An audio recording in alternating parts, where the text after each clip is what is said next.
You're listening to Women's Media Center Live with Robin Morgan on 1580 AM, a CBS station. Welcome to Women's Media Center Live. I'm Robin Morgan. You're listening to us on CBS radio station 1580 AM in the Washington, D.C. area, or streaming on the web, WMCLive.com, where you can also find links to podcasts of all our previous shows. And I want to hear from you. You can tweet us at hashtag WMCLive, or you can email us at womensmediacenterlive@gmail.com. Now, on today's show, we have a report fresh from the field about Syrian refugee women newly crossed into Turkey.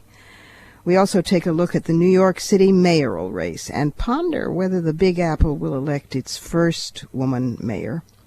We'll follow the threads of the expansive support network being built by and for women techies, and we'll poke our nose into the new reality of a leading young feminist as she maneuvers her way through, gasp, motherhood.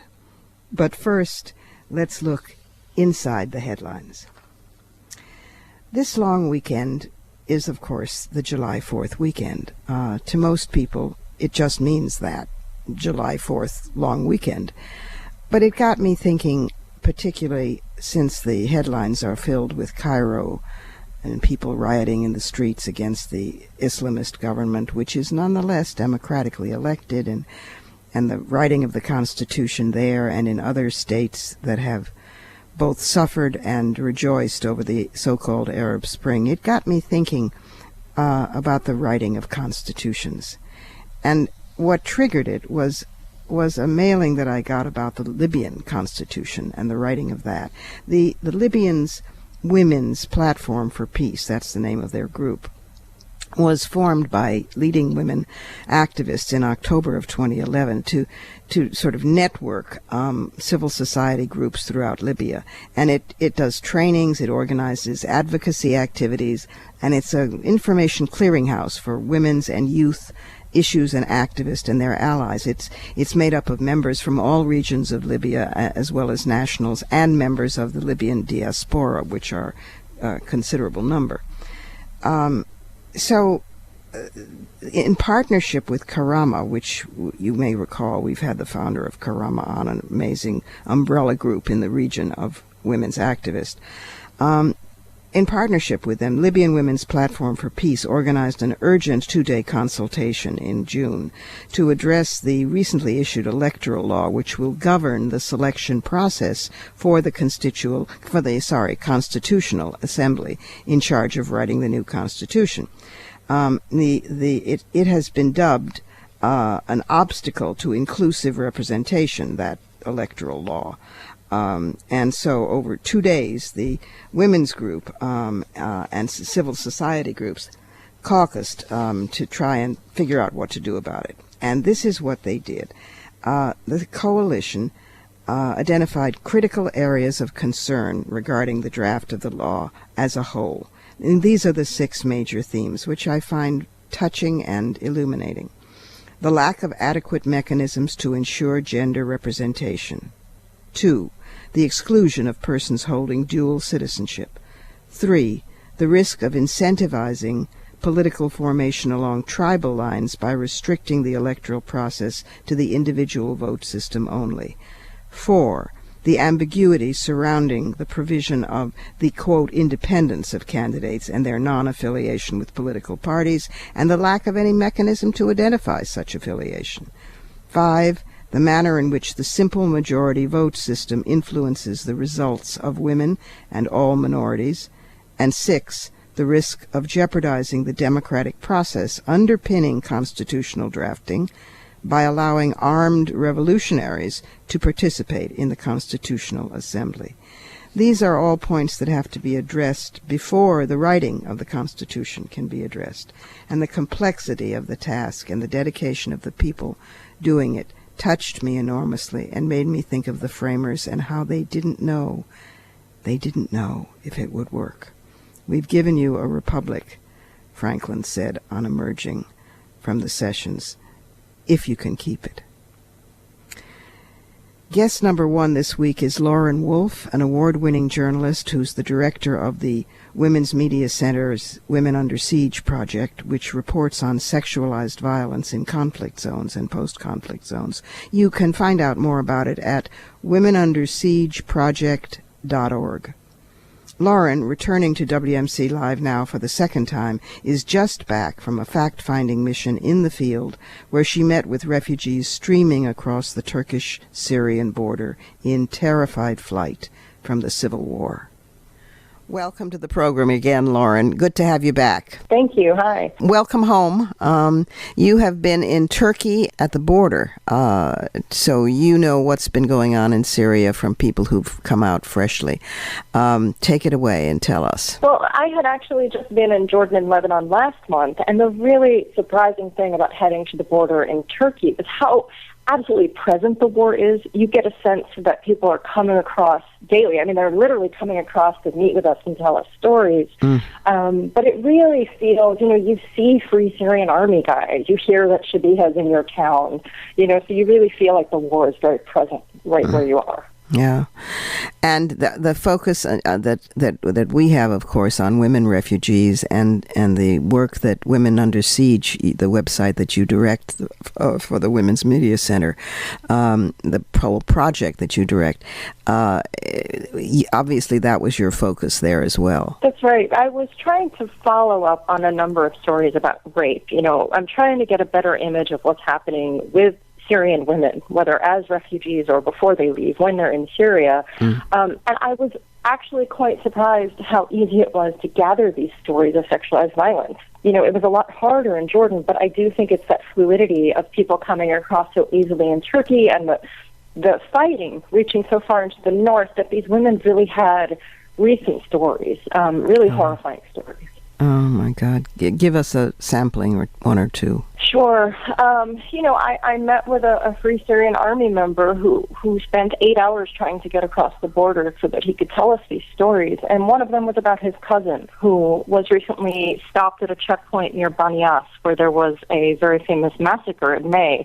So this is a week before the massacre. She was stopped by Shabiha, who were the plainclothes militia members, raped, and actually became pregnant. She didn't know that at the time. But a week later, she then was witness to the Banias massacre, where 4 of her brothers and 4 of her cousins were all shot and killed. And, of course, I was shown photographic evidence of her crouching over their bodies because, people in this war just have no more boundaries that way. For them, the pain is so constant. They want to make sure that you see what's happening. Yeah. I'm staring at a photo of this woman who had been raped, didn't know she was pregnant yet, and crouching over her dead brothers. It's that horrifying, and it's just repeated thousands and thousands of times. Yeah. What is your takeaway on, I don't even know how to phrase this, on what will happen?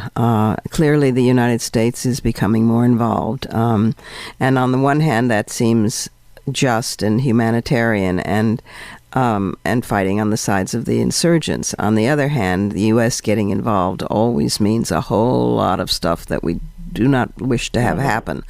V-Day, Iraq. What did you come away with as a sense from the people who had just crossed over?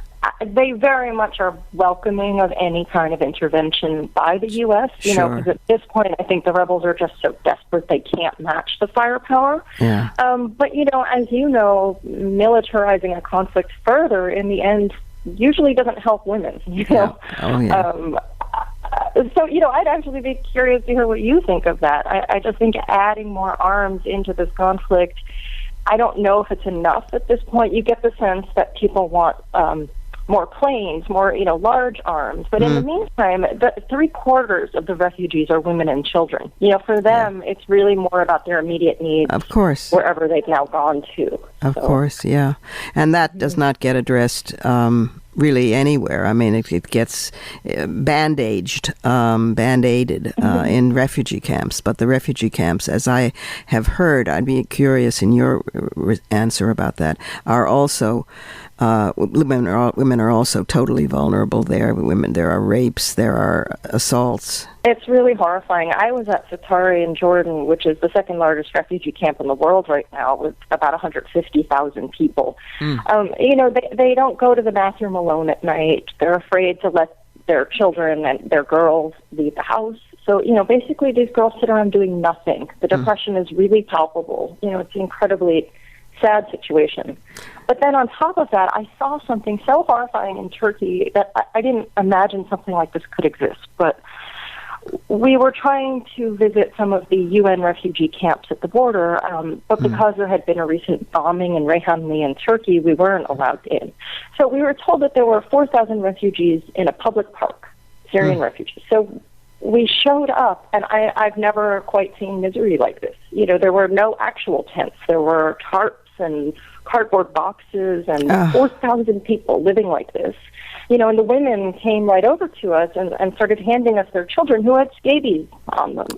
They have no health care, no NGOs are visiting. And all they wanted was answers from us, which of course we didn't have. Yeah. But the suffering is just, it's hard to say whether where these people are now is any better than where they were in Syria. The only difference is that there's no bombing. There's no bombs falling on their heads. Yeah.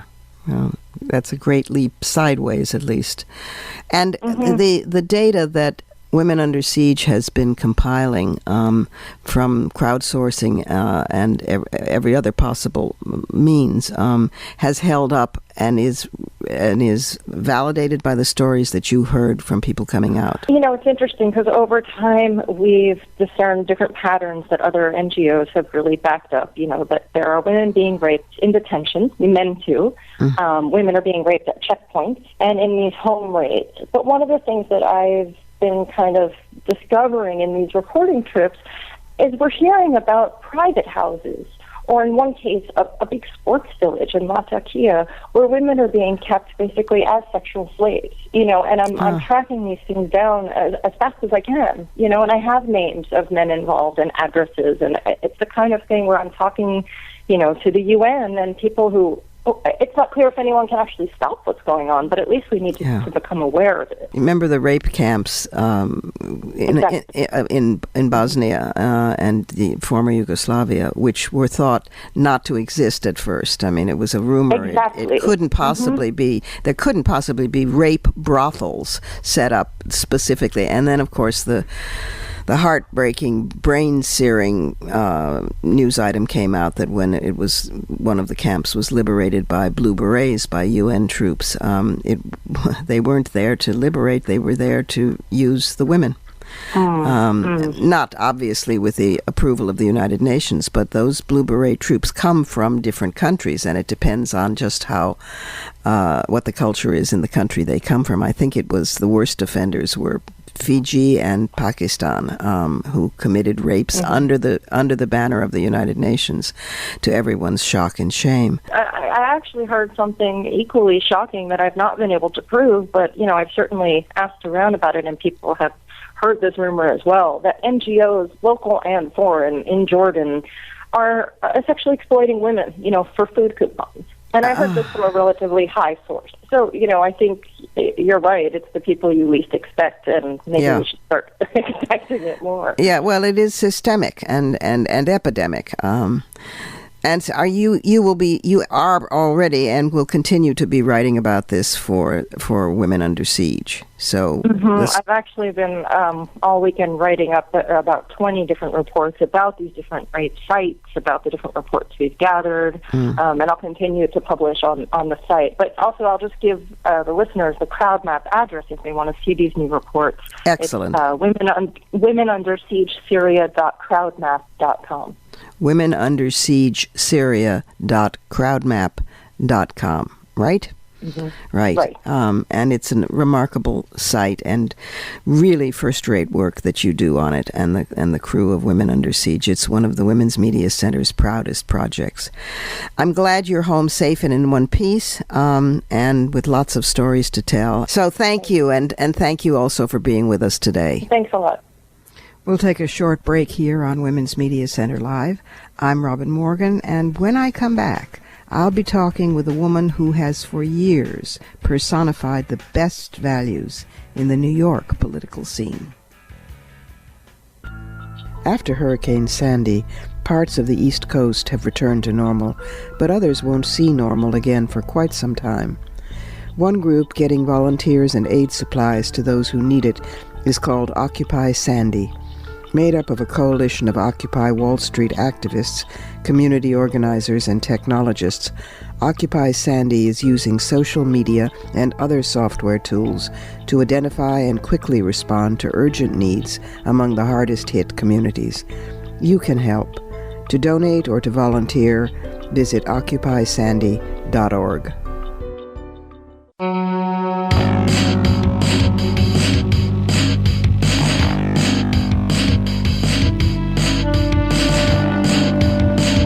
You're listening to Women's Media Center Live with Robin Morgan on 1580 AM, a CBS station. Welcome back.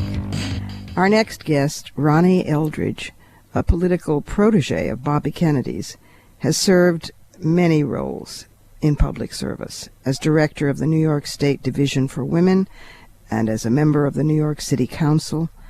It was Eldridge who broke the story of Karen Silkwood in Ms. Magazine in 1975. She also produced the PBS program Women Alive, and currently she's the host of Eldridge and Company, a weekly television talk show on CUNY TV, the television station of the City University of New York.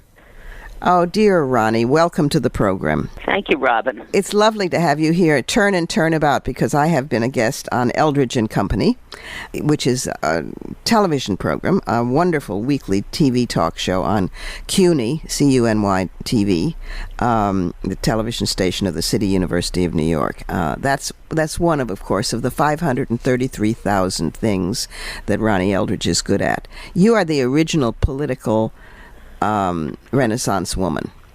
Oh, Robin, that's an exaggeration. Well, but you know, the funny part is, the older I get, yeah, the more I get to think, well, maybe you are better than you think you are. It's about time. What are you, the slow learner? I mean, everybody else knows that. Yeah. You know, I was so much a product of my time, of the 50s, the 40s and 50s. And, I mean, I remember words like conceited. Do you ever hear that word Yes, anymore? of course. No. Yeah. But I'll tell you one that I grew up with that was supposed to be a positive. And they would say, she is so selfless. Oh, that's interesting. And when I stop and think about the word selfless, it is really scary. It is, and we don't have a word for healthy selfishness. I mean, the selfish is pejorative, and then the opposite is selfless, having no self at all. Which has been a problem for women. Yeah. So I'm glad you're finally coming on board. You're the last to know that. Yeah, you're really quite good. You're as an activist, as a business person, as a politician, my dear, and I'd love to talk some politics with you. Okay.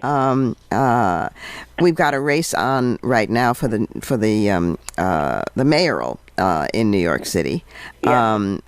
With one, for the first time, well, no, not for the first time, a woman running, because Bella ran, God rest her soul, right. and was made to be mayor of New York, but that didn't happen. Yeah. But we do have a woman running, and a whole lot of other people, including, to my shock, Anthony Weiner, who didn't. And he's running well too. I know, that's doubly to my shock, after having sent out after sexting. Yeah. So I've been wondering about Christine Quinn. I mean, it's an interesting thing. She is a lesbian woman, a gay woman who has achieved great political success in the city and in city politics. Right. And yet, she is so viciously attacked by people who you would expect to be her strong supporters. I've noticed that. Why do you think that is? Well, I don't know. I've been trying to figure it out. I think some of it has to be that she's a woman. I haven't heard the complaints from women are not from lesbian women. They're from regular women who think she's too abrasive. What do you mean regular women? You mean heterosexual women? I mean regular, run-of-the-mill housewives, non-political. I see. Okay. not anything that would be notable. And they think she's too abrasive, which was, I thought that word went out with Bella. But they don't think that that the men are abrasive. I was of course thinking, not. I wrote a piece for the New York Times about Bella, something about in a shrill voice. What does that mean? Right. And it's an incredibly still anti-female individual. They don't like strong women. That's a right. Lot of people. That's right. That's just exactly don't like right. them. Yeah, and she's stocky and short and very pleasant looking, but not glamorous in a Hollywoodian sense. Very down to earth. Yes, very down to earth. Earthy is more of a word. That's right. Almost. That's right. And tough. That's she's like a New York broad. And she's a politician. That's right. She is definitely a politician.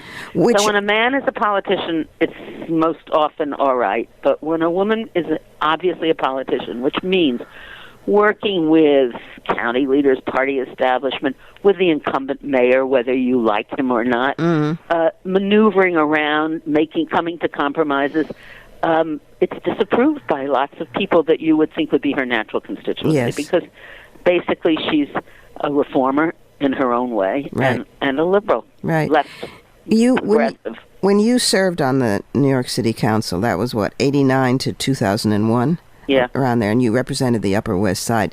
Yeah. You got a lot of that as well back then? I didn't get so much, in my heart, I've always wanted to be a revolutionary. Well, you are. Well, I'm a quiet one, or an inside one. I'm the person who responds to the outside, the person inside the government. I've never been part of the inner group, but at least I'm in. And I think they always saw me as being, I don't know, I got away without being called shrill, I think. People who I would talk to about you, and I always thought, I thought of you as our woman inside. In other words, you may have been inside serving on the city council, for example, or in the cabinet of Mario Cuomo as director of the women's division, but you were ours. You weren't one of theirs appointed. Right. And it was like our man in Havana. Well, you were our women in city government. That's what I saw as my role. Yeah. Well, that's it. It got communicated because we always knew we could call you.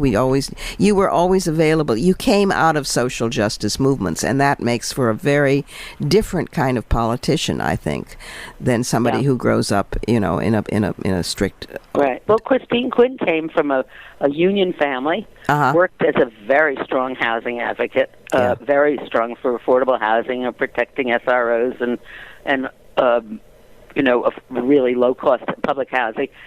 And she then went to the Anti-Violence Project, which was certainly an advocacy program. And so she's always been there. I think she just surprised people when she got into the council that she was able to kind of maneuver around the way she did. Yeah. Anyway, I hope that she wins because I think that... first of all, I think she's the best candidate, and second of all, I think it's time New York City had a woman to be the mayor. It'd be great. Well, I always try to take Ronnie Eldridge's advice, although I will not say so because we are non-political on this program in the strict electoral sense. But it's awfully nice to see women not just running for positions, but with a real likelihood that they will win. The elephant in the room being, of course, Hillary. Be still my heart. But back to Ronnie. Would you ever run again for anything? I'd love to run, but I'm too old. Why? I don't. What? I am. I couldn't, and I don't want to face that. Although I think to myself, with Hillary's candidacy looming and you're beginning to hear all the sniping about her age, that it's going to be something that I've got to stand up and do, and I can't quite figure it out, is that you don't lose your intelligence or your smarts as you get older. No. You may not have the same stamina sometimes, or you may ache a little bit more, but boy, you're smart, and you've got a history and many years of learning that bring a lot of very important knowledge and actions to the public. So, well, it's garden variety, ageism. But interestingly enough, the accusations usually come from the same people who still worship Reagan out of the other side of their mouth. And of course, Reagan was the oldest president, and we now know that in fact he had cognitive impairment in the latter part of the years of his office. They never mention that part, somehow. But then there's somebody.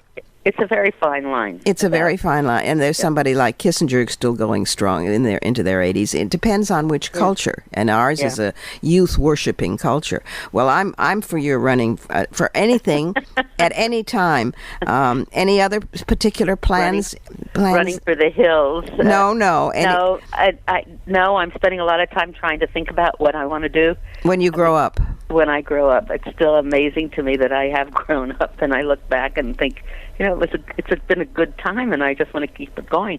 Got a lot of grandchildren. I'm thinking about their future. I'm noticing the difference about their growing up and when we grew up, or even when my kids grew up. The pressures on them, the lack of teaching about the importance of a community. And I took civics in junior high school. I did too. Teacher. Yeah, well, Mr. Eben was one of the greatest influences on my life. And I met Eleanor Roosevelt when I was at Joan of Arc Junior High School, because she had an organization called Youth Builders, and it was an after-school program about being a citizen and what the issues were. And the kids don't grow up with that anymore. I think that's a major reason why we have the difficulties we have about a sense of community. And I think that's true. I do think that their community is online, and it is a vibrant community. It's just very different from ours, and it also is. The good news is it's worldwide and everywhere and 24/7. The bad news is there's nothing like face to face. Right, and then it doesn't get gathered for the local kinds of. That's very true. Oh, this is frustrating. We have to go. Will you come back and chat some more? Absolutely. I hope you'll come on my program and we'll chat. Anytime you want. Anytime you want. I send you lots of love, Ronnie. And thank you, Robin. And thanks so much for being with us. And lots of love to you. Bye-bye. And now it's time for some verbal karate. Now, there's been a flapdoodle over terminology in Congress, starting back when Kay Paley Hutchinson, who was a Republican from Texas, had her purse carried through the Capitol by a rotating cadre of aides, young ones, male ones. And because they were young and male, or just let's say because they were male, they got called purse boys. So that became a sort of commonplace term for female politicians who asked an aide to carry their purses. Interestingly enough, it began to stand for emasculation. What did it mean? Why was it so demeaning? I would like to point out, and I'm not the first to do so, but that Reggie Love, who was carrying then candidate Obama's belongings during the 2008 campaign, had the description body man. Now, just look at the difference in those two phrases, purse boy and body man. I don't think body man is particularly brilliant either. What they meant by that is that he was always close, and that he was the attendant, in a sense, on the actual candidates and later on the president's body and bodily needs. If he had to go to the bathroom, if he needed a cough drop, if he needed that stuff you squirt on your hands when you've worked a rope line so that you are not carrying every disease in the world, if he or she, a female candidate or office holder, needs a tissue, whatever. But somehow carrying a woman's stuff is different and demeaning, whereas carrying a man's is not. What do you know? Which is garden variety basic sexism. So I would like to put forth a term that it doesn't have to do with purse boy or purse girl, although interestingly enough, if it was purse girl, probably nobody would be complaining because girls are meant to do subservient things. But it isn't purse girls, it isn't body man or body woman. It's just something like call it a bag, call it a carry-all, call it a tote, and then call that the tote aid or the carry-all aid. Aid is a perfectly useful word, and it's gender-free, and you can find perfectly useful words for something in which you carry stuff, pouch, whatever, that doesn't have to do with sexist terms. So that's my 2 cents. I think mainly what they're afraid of in terms of anybody who carries women's stuff is that, oh my God, it might have, sanitary napkins or something unspeakable like that, or even, a tampon. They never worry about a male condom. Anyway, it's time for another pause. And as you already know, this is Women's Media Center Live. And as you might surmise, I'm still Robin Morgan. Next up, a guest who was already a feminist when she finally snapped at realizing how much women were being left out of the lightning-fast growth of the tech world. So she did something about it. When it comes to talk radio, men still do most of the talking.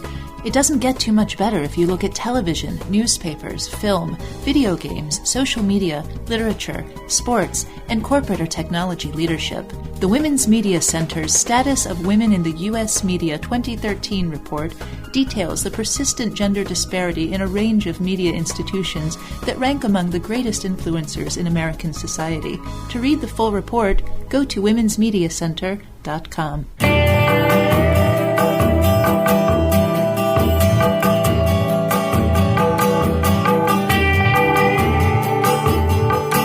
You're listening to Women's Media Center Live with Robin Morgan on 1580 AM, a CBS station. And we're back. Next up, how did a woman who dreamed about writing musical theater lyrics wind up happily writing source code, and then revolutionizing the tech industry's entrenched culture as a guy thing? Well, that's precisely what Rachel Sklar did. Rachel, welcome to the program, to Women's Media Center Live. Thank you. You are known as, I guess, the ace networker of sort of all time, or certainly of feminism and geeks. Tell our listeners, if they don't know already, and some of them might not, about the list.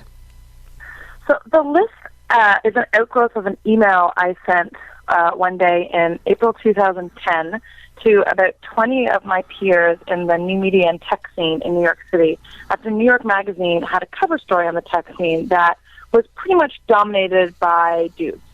And being part of the scene, a lot of those dudes were our friends. We knew them all, but we also knew that we were part of it.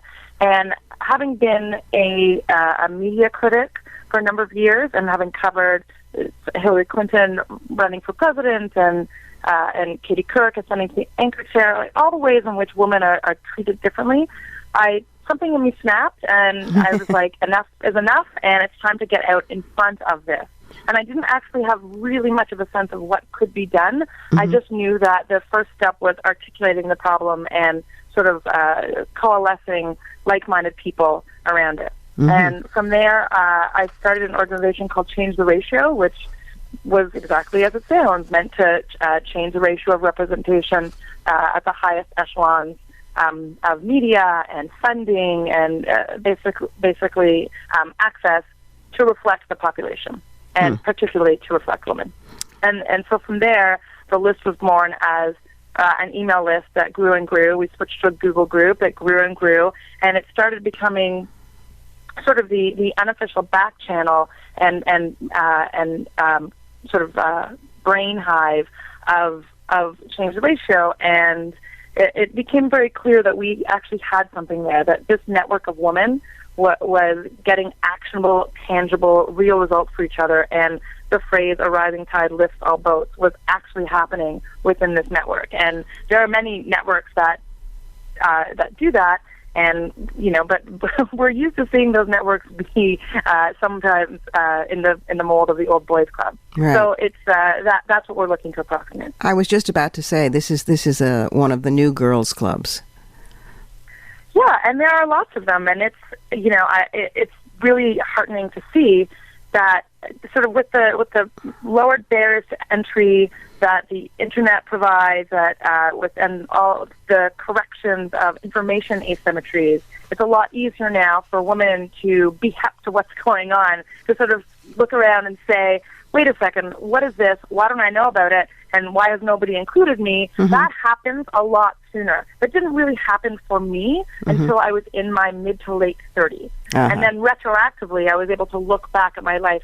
I was a junior corporate attorney at a law firm in New York, and then I sort of drifted through the comedy scene and, as a junior writer. And I started recognizing that the paradigms of power and access across all the spheres had a certain similarity. When I saw it in the tech scene, I got really irritated. Yeah, well, because the tech scene is transforming the world as much or more so. In fact, I would say more so than any of the other things that you mentioned. It pervades everything, and it is all, as you put it, or was all, dudes or pale males, as we call them. How did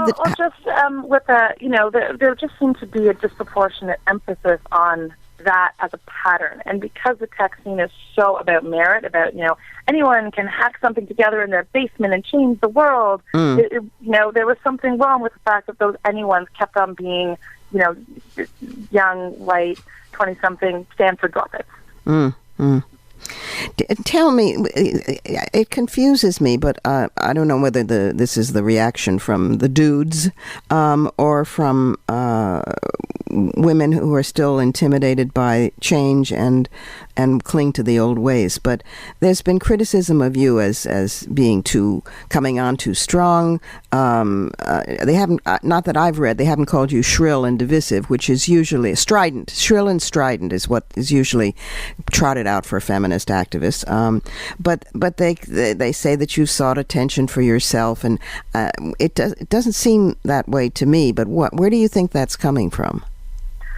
Well, I think that, anytime you raise your voice against the status quo, it draws negative attention. There's a couple different parts to that. The sort of like, oh, she's such a self-promoter, and, she's done pretty well from it. She's on stage at conferences, and so change the ratio of Rachel Sklar on stage. I mean, I've definitely gotten that. And what can I say? A lot of what I do is back channel, trying to help people connect with each other. I mean, that's one of the things I'm desperate to do with the list, is scale it so that it doesn't all have to happen through me, that I don't have to be the person making those intros, and that women can work for each other. But, more generally, I think that nobody wants to be called a sexist. Nobody wants to feel as though they're being criticized for discrimination, which is a pretty serious charge. Right. And I try to make the point that these are institutional biases as opposed to individuals being terrible, mean, sexist. Right. And that if nobody reminds you that, hey, maybe the reason that you haven't been able to find any woman for your conference is that you don't follow very many on Twitter, and you don't happen to interact with many, and you haven't gotten in touch with women who know lots of women in order to fill out your conference ranks. I think that once you know there's a problem and you don't do anything to fix it, then you might be, right for some individual criticism. Exactly. But generally speaking, I do try not to lead with it. Exactly. How does the list, and it, by the way, it's the list, but it's spelled THELI.ST.com. That's a nod to the URL. We figured that would be easier than sending people to the list.com, which I think might be an escort service. Well, it sticks in your memory this way. How does it actually work? People track somebody through the process. So initially, we're still mostly in beta for the network part of it. Basically, we formalized our informal network into a dues-paying organization that has sort of member responsibilities and benefits, and that's something that we are looking to grow. But in a measured way, so that we can make sure that it still retains the benefits and still retains the sort of the trust elements of being a safe space for people to articulate things that they might not want to articulate in public. The second prong of it is media products. We've launched our first one, which is our newsletter, which anyone can sign up for at the list. And the goal of it is twofold. The first is just to provide edifying, good, actionable, fun information, as well as be a conduit for the stuff that our members are doing. But it actually also has a higher mission of inverting the media default tending to be by men, for men, about men. Our newsletter basically inverts that, and it's disproportionately by, for, and about women. Mm-hmm. This is so cool. It removes the excuse of we can't find any qualified ... because there's always this network. There's quite a few networks now, like SheSource and so many that. But in terms of the tech world, this is a mighty weapon that you have created here. It's really cool. I try to stand against that excuse. Yeah, I think very effectively, Rachel. And please do not forget also that she is a writer, and writes effectively and often online. Is there a blog that we should tell them the address of, the URL? The list is probably the best place, and then the list Twitter, which is just the list. Okay. On Twitter, and from there, all things. Okay, all roads lead to and from the list. Thank you so much for creating the list, Rachel, for women, and take care of yourself, and thank you for being with us on Women's Media Center Live. Good luck. Thank you so much for having me. And we need to take another break, before which I apparently must remind you that this is, Women's Media Center Live, with, surprise, Robin Morgan. Coming up is the woman who is often credited with firmly establishing feminism in social media, with a blog that grew and grew called Feministing. Want to stay informed when there are changes to Social Security? Subscribe to receive automatic email updates on popular Social Security web pages with the click of a button. Just visit www.socialsecurity.gov/GOV delivery. More than 1 million people already receive updates to the pages they're most interested in. You can too. Look for the red envelope followed by a link that says Get Email Updates. To learn more, visit www.socialsecurity.gov/GOV delivery. Social Security delivers.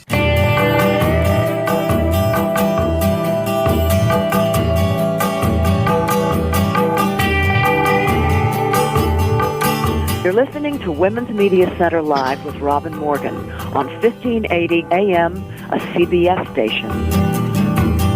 And we're back again. She is the author of 4 books, including Full Frontal Feminism and The Purity Myth. She is a blogger, and she is a columnist, the latter at The Nation. But she is best known for founding and editing the pioneering, highly popular website, Feministing. Jessica Valenti. Welcome, Jessica, to Women's Media Center Live. Thank you. Thanks for having me. Well, you are a star of feminism on the web. You were one of the pioneers with the feminist blog Feministing. It was, 2004 when you founded that? Yeah, almost 10 years ago. Oh my God! Of course, it's almost 10 years ago. How can that be? Feministing will always seem to me the bright, new, young thing. Good. I'd like it to stay that way. Well, but you went on from that.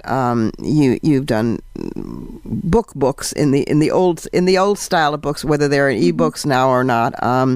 And your work continues to appear in Ms. You write regularly for The Nation, Washington Post, and so you're not with Feministing anymore. You're sort of like a senior emerita presence.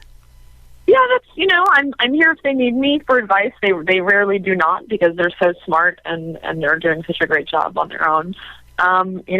It's funny. Almost all of the original sort of founders and editors of the site have moved on, and I think that's a really good thing. There's a whole sort of a new class of feminists running it, and I think that's the way it should be. But the site hasn't suffered. Sometimes the site, it suffers a sea change, and it has stayed absolutely strong and feminist and terrific. So hats off to the original gang who moved on and to the gang who moved in. Yeah, absolutely. Congratulations all around. And one of the things that you did since you were liberated from the 24/7 of Feministing was to give birth to a small feminist. Is this true? And what is her name and how old is she now? Her name is Layla, and she will be 3 in August. Wow! And what is parenting doing to you? Well, I'm a lot more tired than I used to be. But generally, I mean, I think it's changed me quite a bit. It's shifted my feminism, I think, to be a lot more. It was always urgent, but now I have a different sort of sense of urgency with the work that I'm doing, because I feel like I'm also doing it for her. Mm-hmm. And interestingly enough, and though I have heard this from a lot of people, it made me tremendously more pro-choice than I ever was. Mm-hmm. Yes, because when a child is wanted, it's a world of difference. It's just a world of difference.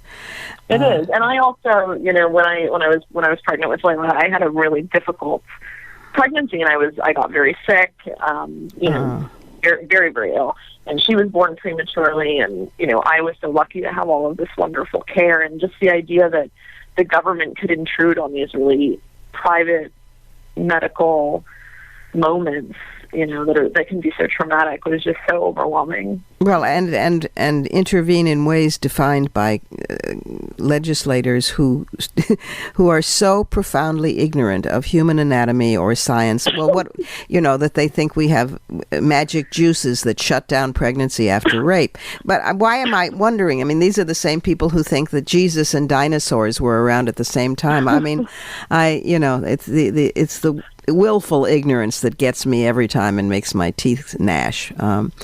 It's true. I've said it before, and I really do believe that, if you don't know the way that reproduction works, you should be banned for life from legislating it. Yes, exactly. And also participating in it. Yeah. Because it's not fair. It's not fair to the children whom, when they are born, then those same legislators, could give a damn whether they're fed, whether they're clothed, whether they're schooled. Has there been time for anything else? Is there a new book, A Twinkle in Your Eye, following on the 4 that you've done? This is the first time since 2006 that I haven't been writing a book, and it actually feels really it feels really good. So I'm actually having a really good time writing a column for the nation, and going from sort of blogging 10 times a day to having the time to think about something for a week, and really having time to marinate on it, and having an editor, all of that stuff has been really fantastic. It's so interesting to me that at the a few years ago, I suppose 8 to 10 years ago, there was an almost defiant, not you necessarily, but there was an almost defiant attitude about blogging, which is that we just burp it on out. We don't stoop to editing, to copy editing, this is the web, it's liberation, it's freedom, and so forth. And I, would wince and think to myself, well, maybe that's a sign of my age or my different generation or my being old-fashioned. And I have to tell you, I am so glad and so heartened that, and I don't think it's coincidental, that the good writers who blogged are concerned about the very things that you just said. It's nice to have a little more time, not to have to, hiccup something out immediately. It's nice to have the time to have an editor look at something. It's nice to actually marinate a thought. And really much better writing, I think, comes out that way. Although writing and caring about the quality of it was seen at a certain point as bourgeois or antique thinking. I think good writing is good writing wherever it occurs. Yeah, and I think there's a place for both. Sometimes you need the immediacy of getting something out there right away, and that's what's been so wonderful about the rise of social media and feminism and Twitter and Facebook posts and all that. You need the immediacy, you need the immediate action, you need to get something out. Mm-hmm. But there is something really wonderful about having the privilege to take some time with a thought as well. Yeah, it should be a both and, not a binary, contradiction. Absolutely. Well, one quick last question, and then we have to go. You were one of the first quote unquote young feminists. What would you say now about your generation and women even younger and feminism? I'm really heartened by them. I certainly don't consider myself a young feminist anymore, but seeing the incredible work of feminists, not just in their 20s, but in their teens, who are online, they're on Tumblr, they're on Twitter, They're organizing locally, they're organizing online, they're organizing in real life. I think it's wonderful, and I think it's getting harder and harder for people to perpetuate that myth that young women don't care about feminism, because they're everywhere. They are, yeah. And if you're not online, then you can miss it more easily. But except that now there are marches, they're taking it offline and into the bricks and mortar world. To my sadness, we have to go, but I hope you'll come back and talk with us more as Layla grows. Parenting becomes even more complex, and you do another book. And we'll keep a watch out for your columns in the meanwhile. Thank you, Jessica, so much for being with us. Thank you. And now it's time for Fighting Words. Well, pregnant workers are facing discrimination on a routine basis. This is according to a new report just recently released by the National Women's Law Center and a group called A Better Balance. The name of the report is "It Shouldn't Be a Heavy Lift: Fair Treatment for Pregnant Workers." Many employers apparently are refusing to make basic accommodations that they routinely give workers with disabilities or with on-the-job injuries. 3/4 of women entering the labor force will be pregnant and employed at some point in their lives. And while many work through their pregnancies with no need for changes in their jobs, others do need temporary adjustments to job rules or to duties as a result of pregnancy. For example, taking additional bathroom breaks, being allowed to sit instead of stand, or honoring a weight lifting restriction. So the report describes how pregnant workers, especially, of course, those who work in low-wage jobs or jobs traditionally held by men, are all too often fired or forced to take unpaid leave when they request these kinds of temporary, absolutely reasonable modifications to their duties so they can continue working. Because some employers misunderstand and just blithely ignore their legal obligations to make the same types of accommodations for pregnant women that they do for other similarly situated workers, such as those with disabilities, too many women, including food service workers, home health aides and nurses, package handlers, cashiers, cleaners, police officers, mail carriers, and office clerks, too many of them are denied simple accommodations when they face a conflict between their work duties and the physical requirements of pregnancy. The report features personal accounts, which just make you completely crazy. Accounts of women who lost income, lost their jobs and health insurance, or continued to work even at risk to their health when they were denied temporary accommodations. The types of accommodations denied to pregnant women, as the report noticed, were frequently given to co-workers with injuries or with disabilities. A food preparer at a fast food restaurant in Washington, D.C. describes being fired when she was denied permission to drink water on the job and eat during her breaks.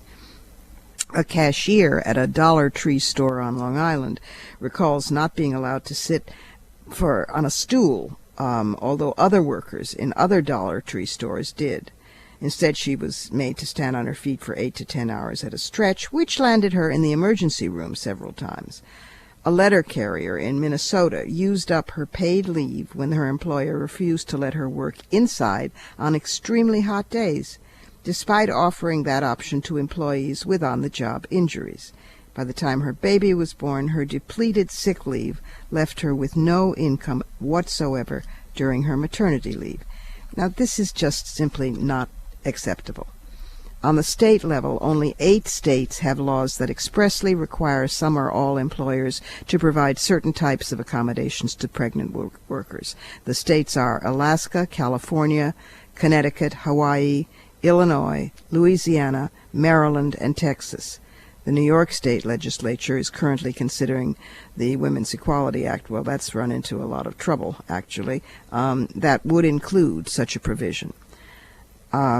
Anyway, the report, which I referred to at the beginning, outlines recommendations to ensure fair treatment for pregnant workers, including the need for federal agencies, like the Equal Employment Opportunity Commission, to issue strong, clear guidance on employers' legal obligation to accommodate pregnant workers.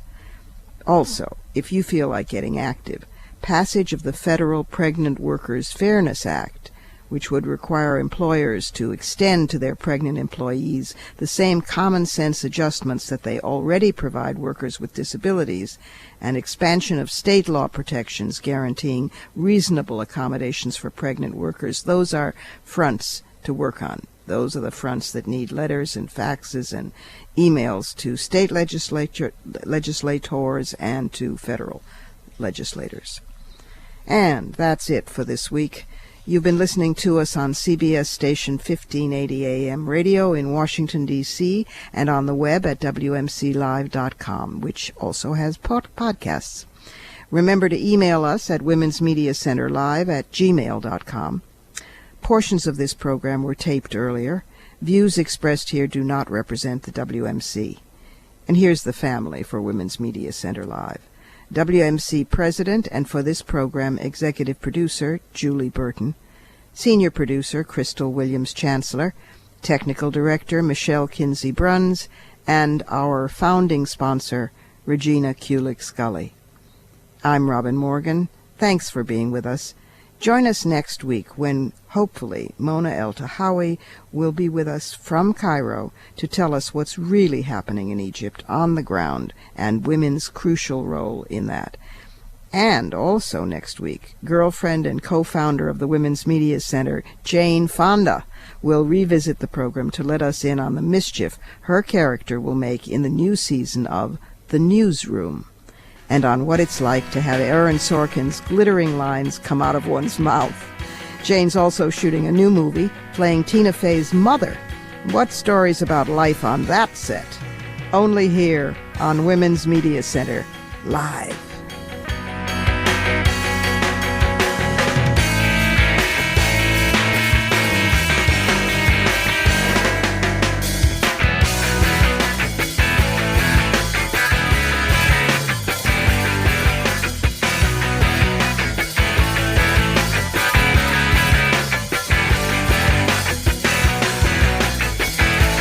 You're listening to Women's Media Center Live with Robin Morgan on 1580 AM, a CBS station.